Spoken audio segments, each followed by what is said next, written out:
at first it was the drummer Marcel, who left in 2018, and then we met Jonas, our bass player, in a bar somewhere in a very dizzy environment because I can't remember anything, to be honest.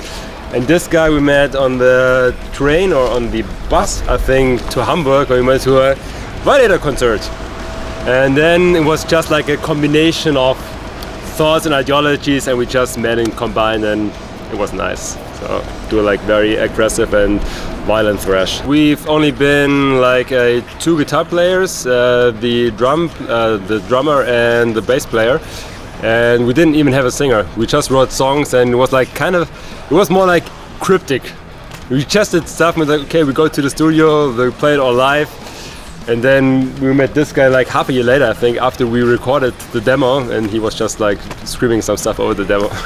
That's about it. Like completely punk, like really punk. At this time I was like really getting into like, okay, how to play thrash with the guitar, and I was very experimenting all the time. And I had so many influences. I was like in Violence and Slayer and all these different kinds of stuff, and you can hear it in the songwriting. There's like really slow parts and like more punkish stuff that wasn't really like we didn't find our song and our style yet. We were just like goofing around most of the time, and we're like, okay, now we just go to the studio and we will record it. No metronome, just play it live and see what comes out. So it was like completely chaotic thrash and like punkish thrash, more or less. The first album was the one that we did now. We did the one EP like in 2018, but it was the same thing, like a little chaotic and learning by failing. Learning by failing, more or less. Where the songs were better, we had like a better, let's say, structure and a better approach to songwriting, but we haven't been at the point where we knew exactly where we want to go with the sound and with the style of music.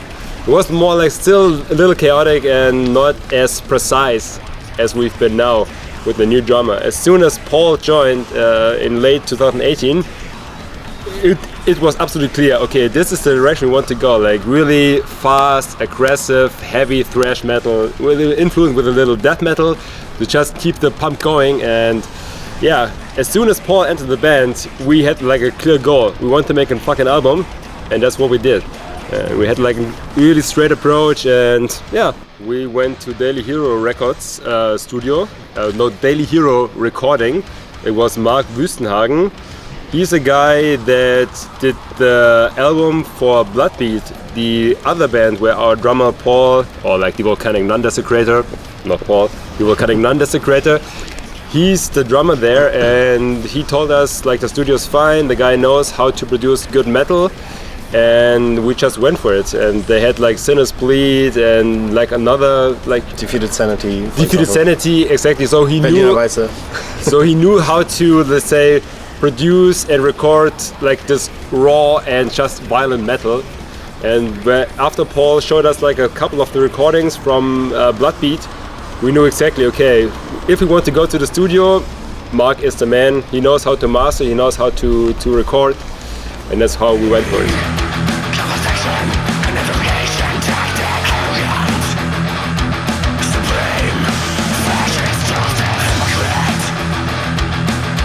We did all the songwriting mostly with Paul and Benze, like me and Paul, and then Benze and Paul, and sometimes we were like 3 or 4 people.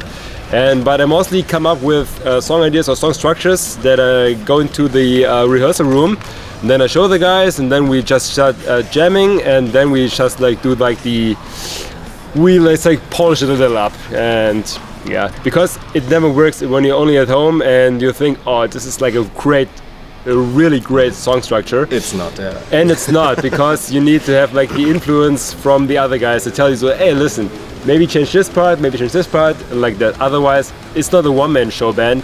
We're still a band, and we rehearse together and we write the songs together. Otherwise, it would be like a one-man show, and wouldn't it have been like this? Say the result would have been probably wholly completely different, and not as, let's say, good as it is now. That's also perfect when they bring up new shit. anybody who delivers some riff or some part, it's always killer, you know. Yeah. It's like when I came up with the first lyrics for the first demo too, I was not sure what they would get from my taste in lyrics, you know, really stupid, funny, sometimes really harsh, aggressive, a little bit political sometimes too maybe, but and they all loved it at the first point. I didn't even have to change anything, even if they were so fucking violent and fucked up. They were every time they were like, yeah, fuck, that's great. And it's the same when they show me new riffs, and I'm like, oh my god, this kills so hard. Yes. So that's the good symbiosis he was talking about too. Yeah. Everybody listens to the same shit and has the same feeling about how aggressive thrash should sound, you know. And exactly. Well, because it's not like this fun kind of thrash. It's more like like Infector said before, more like Demolition Hammer, Slayerish, like Rain and Blood era, and it's just gotta be fast, aggressive, and just wild. And it leads you like a fucking train that hits you right in the face, but you don't even know that the rain's coming. Mark my words, if there wouldn't be COVID, we wouldn't be so successful with this album, because we would be wasted every day. After one day of guitar, we would be, cool, what a day, let's drink. And we didn't have anything of all of that. Everybody was sitting at home learning the riffs. I wrote the lyrics or completing the lyrics, and we worked so much focused on this shit due to that. Yeah. I mean, of course, the whole situation sucks for everybody in the scene.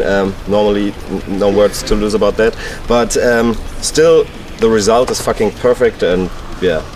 Yeah, so we tried to make the best out of it, because we had to cancel 2 shows, I think, maybe. Yeah, two shows we would like to play, but all of a sudden, no record release party for you guys. No release party fuck now. That shit, you know. Yeah.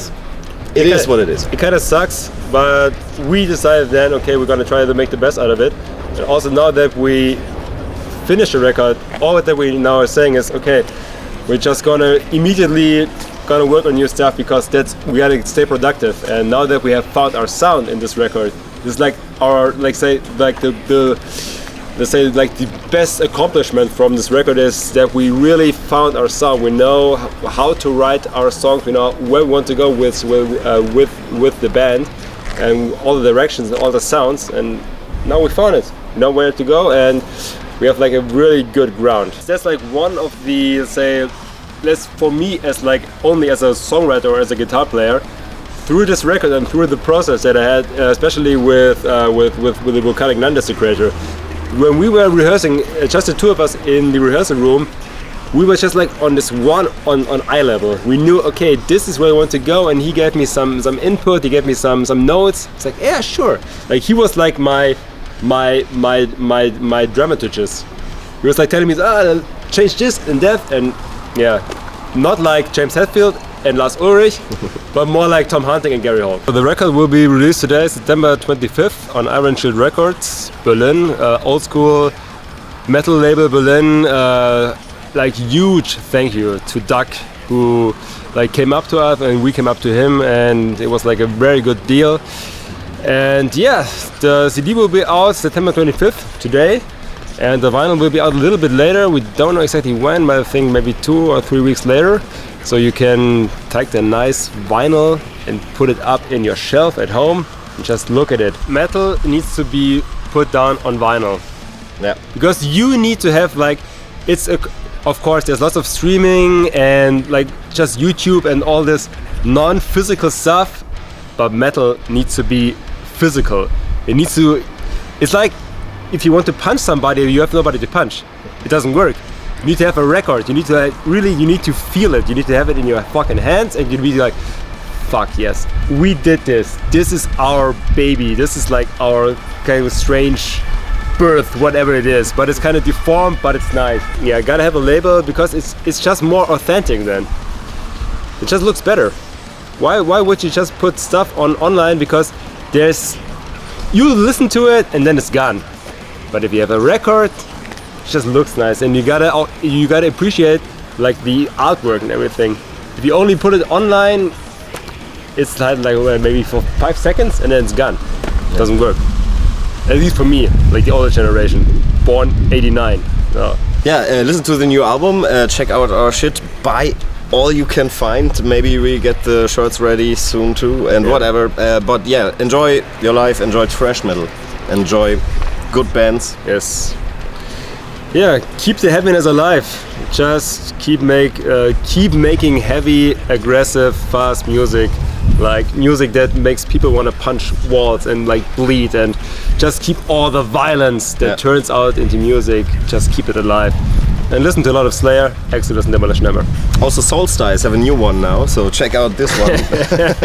Insider. Yes. But yeah, Prost.